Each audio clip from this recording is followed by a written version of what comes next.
আজ আমি আপনাদের সাথে চিকেন বিরিয়ানি তৈরির রেসিপি শেয়ার করব। একদমই সহজভাবে আর ঘরোয়া পদ্ধতিতে আপনারা চিকেন বিরিয়ানি বাড়িতে তৈরি করে ফেলতে পারবেন।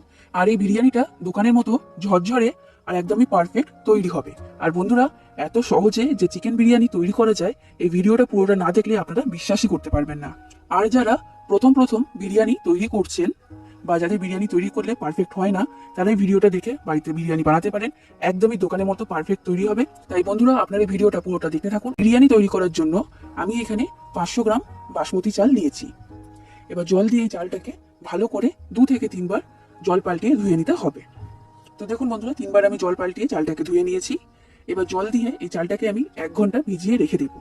চালটাকে কিন্তু অবশ্যই 1 ঘন্টা ভিজিয়ে রাখবেন, তবেই কিন্তু বিরিয়ানি রাইসটা একদমই ঝরঝরে আর পারফেক্ট তৈরি হবে। এরপর দেখুন বন্ধুরা, আমি এখানে নিয়েছি 500 গ্রাম চিকেন। চিকেনটাকে আমি খুব ভালো করে পরিষ্কার করে জল দিয়ে ধুয়ে নিয়েছি।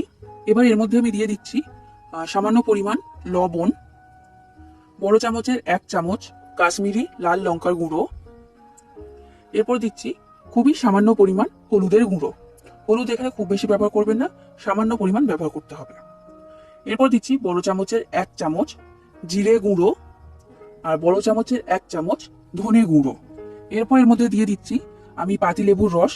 আমি এখানে অর্ধেকটা পাতিলেবুর রস এর মধ্যে দিয়ে দিলাম। এইবার এই সব মশলাগুলোকে চিকেনের সাথে আমি ভালো করে মাখিয়ে নিচ্ছি। তো দেখুন বন্ধুরা, আমি সব মশলাগুলোকে চিকেনের সাথে মাখিয়ে নিয়েছি। এবার আমি এর মধ্যে দিয়ে দেব বড় চামচের 2 চামচ সাদা তেল। তেলটাকে দিয়ে আমি আরো একবার ভালো করে চিকেনটাকে মাখিয়ে নেব।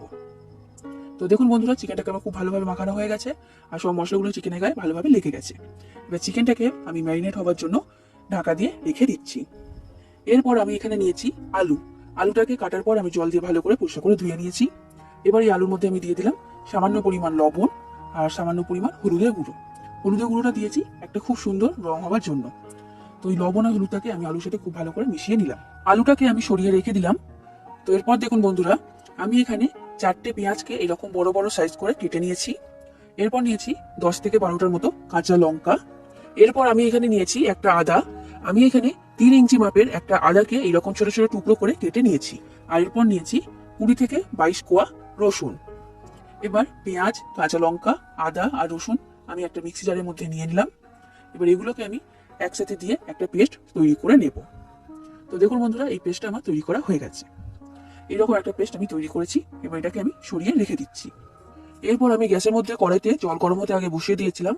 জলটা গরম হয়ে গেছে। এবার এর মধ্যে আমি দিয়ে দিচ্ছি আলুগুলোকে আমি সেদ্ধ করে নেব। গ্যাসের ফ্লেমটা মিডিয়াম ফ্লেমে রেখে আমি কড়াটা ঢাকা দিয়ে দিচ্ছি। আর আলুগুলোকে কিন্তু পুরোপুরি সেদ্ধ করলে হবে না, একটু শক্ত থাকবে, এরকম ভাবে সেদ্ধ করে নিতে হবে। কারণ আলুটা আমি দমে বসাবো, তখন বাকিটা সেদ্ধ হয়ে যাবে। তো দেখুন বন্ধুরা, আলুটা আমার খুব ভালো মতো সেদ্ধ হয়ে গেছে। এর থেকে বেশি সেদ্ধ আমি করবো না। এবার আমি জলের মধ্যে থেকে আলুগুলোকে একটা পাত্রের মধ্যে তুলে নিয়েছি। আলুটা এখন আমি সরিয়ে রেখে দিচ্ছি। 1 ঘন্টা হয়ে গেছে বন্ধুরা। এবার আমি বিরিয়ানির জন্য রাইসটা তৈরি করে নেব। গ্যাসের মধ্যে একটা বড় পাত্রে জল গরম হতে বসিয়ে দিয়েছি। এবার এই জলের মধ্যে আমি দিয়ে দিচ্ছি বড় চামচে 3 চামচ লবণ। লবণের পরিমাণটা এখানে একটু বেশিই দেবেন। এই জলটা যেন সমুদ্রের জলের মতো লবণাক্ত হয়, সেই বুঝেই লবণটা ব্যবহার করতে হবে। এবার এর মধ্যে দিয়ে দিচ্ছি 2টো তেজপাতা। আর এরপর দিচ্ছি গোটা গরম মশলা। আমি এখানে 4টে ছোট এলাচ, 4টে লবঙ্গ, 3টে দারচিনি আর 8 থেকে 10টার মতো গোলমরিচ এর মধ্যে দিয়ে দিলাম। এবার এর মধ্যে আমি দিয়ে দিচ্ছি বড় চামচের 1 চামচ সাদা তেল। আর এরপর আমি এর মধ্যে দিয়ে দিচ্ছি অর্ধেকটা পাতিলেবুর রস। পাতিলেবুর রসটা দেওয়ার পর এই পাতিলেবুর খোসাটাও আমি এই জলের মধ্যেই দিয়ে দিচ্ছি। এবার এই জলটাকে খুব ভালো করে ফুটে ওঠা পর্যন্ত আমি অপেক্ষা করব। এবার দেখুন বন্ধুরা, বাসমতি চালটা আমি এখানে নিয়ে নিয়েছি। আর এইদিকে জলটা খুব ভালো মতো ফুটে উঠতে শুরু করে দিয়েছে। এবার এই জলের মধ্যে আমি দিয়ে দিচ্ছি এই বাসমতি চালগুলো। এবার ভাতটাকে বা রাইসটাকে আমি তৈরি করে নেব। আর রাইসটাকে পুরোপুরি সেদ্ধ করলে হবে না, 80%-এর মতো সেদ্ধ করতে হবে।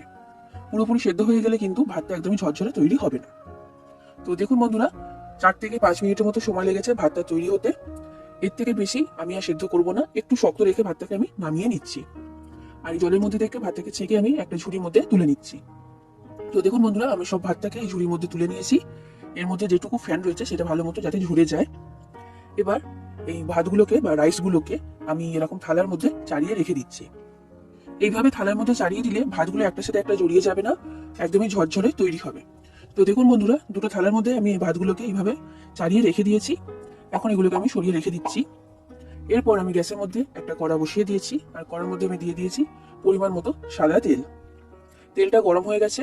এবার এই গরম তেলের মধ্যে আমি দিয়ে দিচ্ছি পেঁয়াজ কুচি। আমি এখানে দুটো বড় সাইজের পেঁয়াজকে এরকম সরু সরু করে লম্বা করে কেটে নিয়েছি। এবার এই পেঁয়াজগুলোকে ভেজে আমি বেরেস্তা তৈরি করব। তো দেখুন বন্ধুরা, পেঁয়াজের বেরেস্তা আমার তৈরি করা হয়ে গেছে। এবার তেলের মধ্যে থেকে এগুলোকে আমি তুলে নিচ্ছি। পেঁয়াজের বেরেস্তা আমার তৈরি হয়ে গেছে, এটাকে আমি সরিয়ে রেখে দিলাম। এরপর আমি এখানে নিয়ে নিয়েছি ম্যারিনেট করে রেখে দেওয়া চিকেন। এবার চিকেনের পিসগুলোকে আমি প্রথমে ভেজে নেব। যে তেলটা রয়েছে এই তেলের মধ্যে আমি বাকি রান্নাটা করে নেব। এবার এই তেলের মধ্যে আমি দিয়ে দিচ্ছি চিকেনের পিসগুলো। আমি সব চিকেন একবারে দিয়ে দেবো না, আমি দুবারই চিকেনগুলোকে ভেজে নেব। চিকেনগুলোকে উল্টে পাল্টে 3 থেকে 4 মিনিট একটু ভেজে নিতে হবে। বন্ধুরা, এইভাবে চিকেনটা যদি ভেজে বিরিয়ানিটা তৈরি করা হয় তাহলে বিরিয়ানির স্বাদটা কিন্তু খুবই ভালো হয়। তো দেখুন বন্ধুরা, আমি চিকেনগুলোকে 4 মিনিটের মতো ভেজে নিয়েছি। ঠিক একই রকম ভাবে আমি বাকি চিকেনগুলোকেও ভেজে নেব। দেখুন আমার সব চিকেনগুলো ভাজা হয়ে গেছে। সব চিকেনগুলো আমার ভাজা হয়ে গেছে। আর যে পাত্রের মধ্যে আমি চিকেনটা ম্যারিনেট হওয়ার জন্য রেখে দিয়েছিলাম, এর মধ্যে মশলা আর তেল লেগে রয়েছে। তো এই পাত্রের মধ্যে আমি দিয়ে দিচ্ছি সামান্য পরিমাণ জল। এই জলটা আমি চিকেনটা যখন গ্রেভি তৈরি করব তখন তার মধ্যে ব্যবহার করে নেব। এরপর দেখুন বন্ধুরা, চিকেনগুলো ভাজার পর কড়াইতে যে তেল ছিল তার মধ্যে আমি দিয়ে দিচ্ছি পেঁয়াজ, কাঁচা লঙ্কা, আদা, রসুনের যে পেস্টটা আমি তৈরি করেছিলাম সেই পেস্ট। এবার এই পেস্টটাকে দিয়ে খুব ভালো করে ভেজে নিতে হবে। তো দেখুন বন্ধুরা, আমি 2 মিনিটের মতো এই পেস্টটাকে খুব ভালো করে ভেজে নিয়েছি। এবার আমি এর মধ্যে দিয়ে দিচ্ছি স্বাদ অনুযায়ী লবণ, 1 চামচ চিনি, আর এরপর দিয়ে দিচ্ছি 100 গ্রাম ফেটিয়ে রাখা টক দই। দইটাকে কিন্তু খুব ভালো করে ফেটিয়ে তারপর এর মধ্যে ব্যবহার করতে হবে। এবার আমি এর মধ্যে দিয়ে দিচ্ছি জল। চিকেনটা যে বাটির মধ্যে ম্যারিনেট করে রেখেছিলাম সেই বাটিটা ধুয়ে জলটা আমি এর মধ্যে দিয়ে দিয়েছি। এবার এই মশলাটাকে খুব ভালো করে কষিয়ে নিতে হবে যতক্ষণ না পর্যন্ত এর মধ্যে থেকে তেল বের হতে শুরু করছে। আর বন্ধুরা, এই গ্রেভিটা তৈরি করার সময় লবণের পরিমাণটা এখানে বুঝে ব্যবহার করতে হবে, কারণ চিকেন ম্যারিনেট করার সময় আমি লবণ দিয়েছিলাম। তো দেখুন বন্ধুরা, এই মশলাটাকে আমি খুব ভালো করে কষিয়ে নিয়েছি আর এর মধ্যে থেকে তেল বের হতে শুরু করে দিয়েছে। এইবার আমি এর মধ্যে দিয়ে দিচ্ছি বড় চামচের 2 চামচ বিরিয়ানি মশলা। এই বিরিয়ানি মশলাটা আমার হোমমেড। তো বিরিয়ানি মশলা দিয়ে আমি আবার ভালো করে এর সাথে মিশিয়ে নিলাম। এবার আমি এর মধ্যে দিয়ে দিচ্ছি ভেজে রাখা চিকেনগুলোকে দিয়ে এর সাথে একটু ভালো করে মিশিয়ে নিতে হবে। চিকেনটাকে আমার খুব ভালো করে মশলার সাথে মেশানো হয়ে গেছে। এবার আমি এর মধ্যে দিয়ে দিচ্ছি জল। চিকেনটা ভাজার সময় অর্ধেকটা সেদ্ধ হয়ে গেছে, এবার বাকি যেটুকু সেদ্ধ হতে বাকি আছে সেটা এই সময় সেদ্ধ হয়ে যাবে। এবার জল দিয়ে ভালো করে এটাকে মিশিয়ে নিলাম। এবার এর মধ্যে আমি দিয়ে দিচ্ছি আগে থেকে সেদ্ধ করে রাখা আলু। আলুটা দেওয়ার কারণ হচ্ছে এই যে মশলাটা আছে, মশলাটা আলুর ভেতরে ভালোভাবে ঢুকে যাবে, সেই কারণে। এবার আমি এর মধ্যে দিয়ে দিচ্ছি ধনেপাতা কুচি, দিয়ে ভালো করে এটাকে মিশিয়ে নিলাম। এবার গ্যাসের ফ্লেমটা মিডিয়াম ফ্লেমে রেখে আমি কড়াটা ঢাকা দিয়ে দিচ্ছি 10 মিনিটের জন্য। এই 10 মিনিটের মধ্যেই চিকেনটা খুব ভালো মতো সেদ্ধ হয়ে যাবে। 10 মিনিট হয়ে গেছে বন্ধুরা। আমি মাঝখানে একবার কড়ার ঢাকনাটা খুলে এটা নাড়াচাড়া করে দিয়েছিলাম। তো দেখুন, এই চিকেনটা আমার খুব ভালো মতো তৈরি হয়ে গেছে। এবার এর মধ্যে থেকে আমি চিকেন আর আলুগুলোকে আলাদা একটা জায়গার মধ্যে তুলে নিচ্ছি। তো সব চিকেন আর আলুগুলোকে আমি আলাদা সরিয়ে নিয়েছি আর এই গ্রেভিটাই করার মধ্যেই রেখেছি। গ্রেভিটা দেখুন, খুব বেশি ঘন করিনি, আবার খুব বেশি পাতলাও করিনি। এইরকম একটা গ্রেভি তৈরি করতে হবে। এবার আমি বিরিয়ানির লেয়ারগুলো তৈরি করব। তার জন্য আমি এখানে একটা বড় ডেচকি নিয়েছি আর ডেচকির মধ্যে দিয়ে দিলাম বড় চামচের 1 চামচ গাওয়া ঘি। ঘিটাকে আমি ভালো করে চারিদিকে লাগিয়ে নিলাম। এবার এর মধ্যে দিয়ে দিচ্ছি সামান্য পরিমাণ রাইস বা ভাত। এবার এর মধ্যে দিচ্ছি চিকেনের গ্রেভিটাকে দিয়ে এইভাবে সমান করে চারিদিকে চালিয়ে দিতে হবে। উপর থেকে আমি সামান্য পরিমাণ ভাত ছড়িয়ে দিলাম। এবার এর মধ্যে দিয়ে দিচ্ছি চিকেন আর আলু। চিকেন আলুগুলোকে এইরকম ভাবে চারিদিকে চালিয়ে দিতে হবে। এবার এর উপর থেকে আমি ভাতের আরেকটা লেয়ার তৈরি করে দিচ্ছি। এবার এর মধ্যে দিয়ে দিলাম বাকি চিকেন আর আলুগুলোকে। এবার এর উপর থেকে আমি ছড়িয়ে দিচ্ছি পেঁয়াজের বেরেস্তা। অর্ধেকটা পেঁয়াজের বেরেস্তা আমি এর মধ্যে দিয়েছি। এবার এর উপর থেকে আমি একটা ভাতের লেয়ার তৈরি করে দেব, মানে বাকি যে ভাত রয়েছে সব ভাতটাই আমি এর উপরে দিয়ে দিচ্ছি। সব ভাত বা রাইস আমি এর উপরে দিয়ে দিয়েছি। এবার এর উপরে আমি দিয়ে দিচ্ছি গাওয়া ঘি। আমি এখানে বড় চামচে 2 চামচ গাওয়া ঘি দিয়েছি। এরপর দিয়ে দিচ্ছি বড় চামচে 1 চামচ বিরিয়ানি মশলা। আর এরপর দিচ্ছি পেঁয়াজের বেরেস্তা। আমি সব পেঁয়াজের বেরেস্তাটাই এর মধ্যে দিয়ে দিলাম। এরপর আমি এর মধ্যে দিয়ে দিচ্ছি 3 চামচ কেওড়া জল। আর 2 চামচ গোলাপ জল।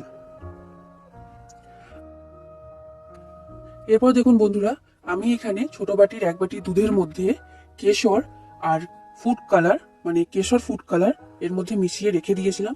সেই মিশ্রণটা এবার আমি এর মধ্যে দিয়ে দিচ্ছি। আপনারা যদি ফুড কালার দিতে না পছন্দ করেন তখন ফুড কালার ছাড়াও এটা আপনারা তৈরি করতে পারবেন। আর সব শেষে এর মধ্যে আমি দিয়ে দিচ্ছি মিঠা আতর। 3 থেকে 4 ফোঁটার মতো মিঠা আতর আমি এর মধ্যে দিয়েছি। এবার আমি পাত্রের ঢাকনাটা চাপা দিয়ে দিলাম। এবার বিরিয়ানিটা আমি দমে বসাবো। তার জন্য আমি গ্যাসের মধ্যে একটা চাটু বসিয়ে দিয়েছি। এবার চাটুর মধ্যে আমি এই পাত্রটা বসিয়ে দিচ্ছি। আপনারা অবশ্যই এরকম চাটুর মধ্যেই এই পাত্রটা বসাবেন, নাহলে কিন্তু বিরিয়ানিটা নিচে থেকে লেগে যাবে বা পুড়ে যাবে। এবার এই যে উপরে ঢাকনাটা রয়েছে এর মধ্যে আমি একটা নোড়া চাপা দিচ্ছি। আপনারা ভারী যে কোনো কিছু এর উপরে চাপিয়ে দেবেন, তাহলে এটা খুব ভালো মতো দমে তৈরি হবে। এবার দেখুন বন্ধুরা, প্রথম 5 মিনিট গ্যাসের ফ্লেমটা হাই ফ্লেমে রেখে বিরিয়ানিটা দমে রাখতে হবে।